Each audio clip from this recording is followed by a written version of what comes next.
Grabe no, kahit gaano kaayos yung sinasahod mo, tapos kapag pumasok na yung sinasahod mo na yun, kapag ka nag-compute ka na ng mga bayarin, ng mga bills, yung mga dapat mong paglaanan, manlulumo ka na lang sa matitira, no? Tapos yung iba, akala pa nila napakarami mong pera. Akala nung iba hindi ka nauubusan ng pera. Hingi dito, hingi doon. Utang dito, utang doon. Ate, padala ka na. Ate, yung pinabibili ko. Kuya, yung pinabibili kong ganito, ha? Alam mo yun, akala nila wala kang ibang pinagkakagastusan na solong-solo mo lahat ng sinasahod mo. Katakot-takot na nahirap yung ginagawa mo sa trabaho, papasok ka. Minsan di ka na nakakakain ng maayos, di ka na nakakatulog ng maayos. Minsan nga kakaltasan ka pa sa trabaho. Oo, may dumadating na pera sa'yo, lumalapat sa palad mo, lumalapat lang sa palad mo.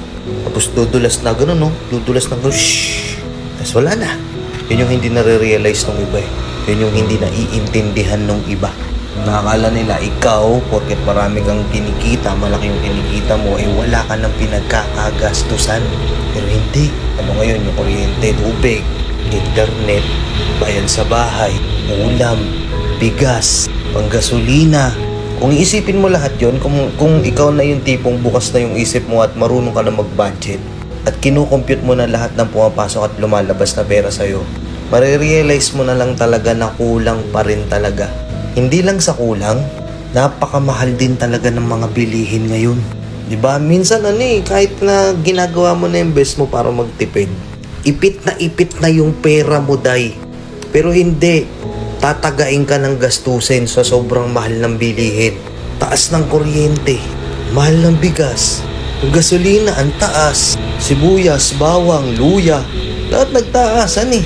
Tapos nakakapikon pa yung iba dito, kahit na nagtaasan na yung bilihin, tumaas na lahat. Pero yung sahod nyo hindi, ganun pa din. Diba? Hindi pa rin tumataas. Meron nga, tinaasan nga yung sahod, tapos sumabay naman tong taas ng mga gastusin. Totoo, diba? Hindi to maiintindihan ng mga taong hindi nagko-compute ng ginagastos nila, basta alam lang nila may pera pumapasok sa kanila. Tapos magtataka sila, wala na silang pera agad-agad, ubus agad. Kasi hindi nila binabudget. Eh, ikaw ba?